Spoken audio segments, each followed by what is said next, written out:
But here's the scenario. The war in Europe is done. The war in the Pacific is still going on. And the Japanese still have, by about June 1945, they still have about 6 to 7 million soldiers left. Okay, a lot of them are in China and Korea, but they still have 3 to 4 million soldiers in Japan. And to make matters worse, our president is going to die. So who was our president through most of World War II? FDR. Remember the guy from the Great Depression, the New Deal programs? He's going to die in 1945. He has a hemorrhage or a stroke. And that's important because he was one of the few people who knew, because he authorized, that the United States had 3 top secret, brand new, little understood weapons. Okay? His vice president got sworn in the day that FDR died. He took over as president. Does anyone know who his vice president was in 1945? Truman. Harry S. Truman. Okay? He's a pretty interesting guy. He didn't know, even though he was vice president, we had atomic bombs. He had never even heard of atomic bombs, and he was the vice president of the United States. So I would say, if you looked at the calendar, toughest decision in presidential history ever, out of all 44 presidents, even Abe Lincoln in the Civil War, even the Great Depression and a lot of other decisions, Woodrow Wilson to join World War I or not, I think this is the toughest. So we're going to look at this in a simple fashion. You have 2 choices, option 1 or option 2. You just have to pick and be able to live with the consequences of those actions, because there will be consequences to your actions at the end of class today. Okay? So, what are your choices? Option 1 is what most people in the Army, in the government, in the United States thought we were going to have to do. Operation Downfall. Has anybody heard of this? I know Mr. Hall has, because he's a history nerd like me. Okay? If the vice president didn't know we had atomic bombs, do you think most of the military was in the same boat where they didn't know we had atomic bombs? Yeah, so how are we going to get Japan to surrender if they still have 3 to 4 million fighting men left in their home islands? How do you normally get countries to surrender if you don't have secret weapons? Exactly. Send a bunch of guys on shore. That is basically option 1. We will look at it more in depth. Okay? It never happened because President Truman chose option 2. You get to pick, though. Option 2 is going to be dropping the atomic bombs on Hiroshima and on Nagasaki. So some people said, can I do an option like 2.5 where I just drop the one bomb and not the other? For our purposes today, we're making it really simple. Downfall or both bombs. Those are your choices.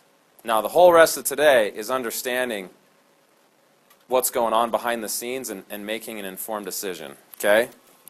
So we're going to look at downfall first. Here's a picture of some Americans coming on shore. I don't know which island this is. I just thought it was a cool picture. Okay? Here's what you have to remember if you pick Operation Downfall, because you get to choose at the end. No one knows exactly how this will go because we didn't do it. We planned it. It was plan A. Like, we were 99% sure we were going to do it because very few people knew we even had the bombs. But I can't sit here and tell you this is how many Americans will die, or this is how many Japanese will die, or here's how long it'll take. Nobody knows because we didn't do it. Okay? It was the de facto plan, like it was plan A. That's why we call it option 1. You might think, why isn't the atomic bomb choice number 1? Because a lot of people didn't know that was even a choice until we dropped them. Okay? What we can guarantee, though, more people will die if you choose option 1. More Americans, for sure. Okay? Some Americans did die when we dropped the bomb. We killed like 20 POWs. Okay? But invading the Japanese home islands, when you see this plan, way more Americans will die, and more Japanese will die than if you drop the bombs. So you're probably thinking, Why would you go with this option? More of us die and more of them die. Anyone know why someone might choose this? Because a lot of people say this would have been the better choice. When you drop an atomic bomb, there's also side effects of dropping an atomic bomb. Okay. Do you want to build on that? Say that louder. Okay. We're going to talk about civilians because you might be surprised what some people think will happen to civilians. You're right, though. When we drop atomic bombs, atomic energy does not discriminate between soldier and civilian, woman or child. We also do not understand. When we drop those bombs, we'll get to this later, it's a science experiment. We don't know what's going to happen. Okay? Morally, do you think there's a difference between shooting a guy with a rifle and killing him with radiation slowly? Or poisoning a woman's unborn fetus with radiation? Do you know what happens to the fetus when it comes out if it's been irradiated? You know the Zika virus that's been in the news with the mosquitoes? Do you know what it does to pregnant women? Okay, we'll get to that. I don't want to spoil anything.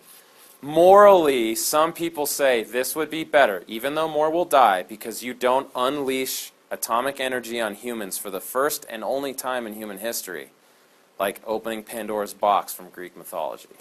Okay? So, how can we understand this choice?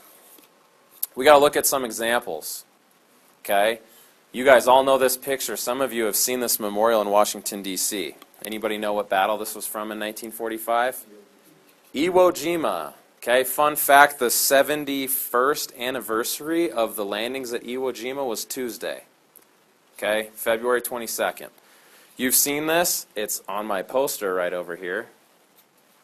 Okay, if you didn't know, that picture's staged. The flag was already up. And I have some movie recommendations for you when we take our break. But there's a famous movie about the guys who raised this flag and landed at Iwo Jima. So let's look at this as an example and say, all right, if you want Operation Downfall, you're sending American troops onto Japanese-held territory. How's that been working for us in 1945?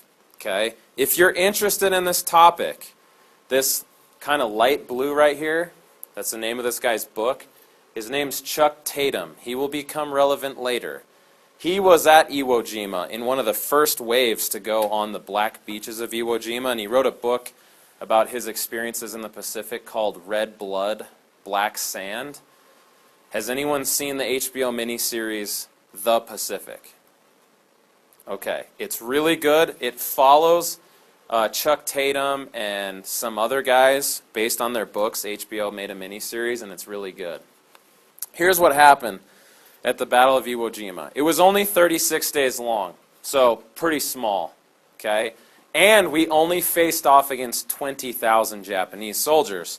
Mind you, if we invade the home islands of Japan, if you choose option 1, downfall, the Japanese are going to have between 3 and 4 million soldiers. So this is like a fraction. Think of this like a microcosm, like a little tiny example. Okay? How'd it go for us? It took about 110,000 U.S. combat troops to take over Iwo Jima. But here's the impressive statistic. 26,000 of those 110,000 who went on shore came off in a body bag or on a stretcher. Okay? 26,000 casualties. So you have to know what the word casualty means. It's different than fatality. Fatality means dead. What does casualty mean? If you said 26,000 casualties at Iwo Jima, what's that mean? Dead and injured to the point where they can't keep fighting. So, you know, if you sprained your ankle and you can keep going, you're not a casualty. Casualty is like, hey, I need a stretcher or a ride out of here because I can't keep fighting. Well, guys, do the math. We only faced off against 20,000 Japanese, and it only took 36 days. Almost 1 in 4 Americans come off that island in a body bag or a stretcher. That's not good. Okay? And it cost us about 7,000 American lives, dead. Okay? Killed in action, including in this picture, 2 or 3 of these guys who raised the flag on top of Mount Suribachi died later that day. Now, what about the Japanese at Iwo Jima? They had 20,500. Any guesses on how many casualties they took? All of them. And you're going, yeah, we killed them all. No, this is bad. This is really bad. because it shows us an important principle about the Japanese and their mindset. Exactly. They are loyal to the end. They do not surrender. Most armies, when you're outnumbered 5-1, okay, they start fighting. They see they can't win. They surrender. You can't retreat because you're on an island, okay, but then you surrender. Japanese soldiers do not surrender. We only took 200 prisoners at Iwo Jima out of 20,000, and from the first day we knew we were going to win.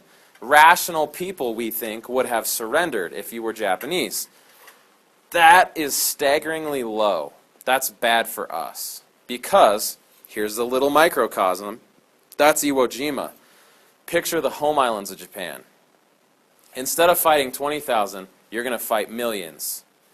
And this tells us few to none will surrender. In fact, of those 216 that surrendered, most of them were knocked unconscious or injured to the point where they couldn't keep fighting. Like they literally couldn't lift a hand. Okay? Some of these guys went on suicide charges, so they knew they were going to lose. Their officer would say, hey, grab some grenades and just go run at them. Or in the middle of the night, they would say, hey, fix bayonets and grab your swords and let's just go charge at them. They would booby trap their bodies. Some of them feigned surrender. They came out with the white flag, hey, I surrender, and when the Americans came up, pull the pin on a grenade, you all die. Okay? This is bad. Don't say, wow, we kicked their butt. No, no, no, no. They fought to the last man. In fact, some of these guys stayed on the island for 3 weeks after the battle and kept fighting from different caves. So Iwo Jima teaches us, in a microcosm, we're taking 1 in 4 troops as casualties, and the Japanese fight ferociously to the last man. Okay? Now, there's a lot of different ways to give you a visual of this. What I did is I just stole a scene from The Pacific, the HBO miniseries. It's really good. I'm going to show you 2 short clips here. The first one is going to be the landings at Iwo Jima, which Chuck Tatum was on one of the first ships to land, and then what happened when they came ashore. Most people, when you're invading their islands, what they do is they shoot at you from the minute you get off the boat. They're all shooting at you. Like if you've seen Saving Private Ryan, the scene at Normandy where the German bunkers and machine guns are all shooting at them the whole time. The Japanese didn't like that tactic late in the war. They had a strategy that they called cutting the head off the snake. And it meant let the Americans come on shore. Don't shoot at them until the whole first wave gets on shore. Then start shooting at them. Partially because they knew they couldn't win. And partially because it really messes with you to come on this beachhead that you're like all ready to fight and it's dead quiet and no one's shooting at you and you can't see any enemy. Okay, it would be a really eerie feeling. So I'm going to show you this.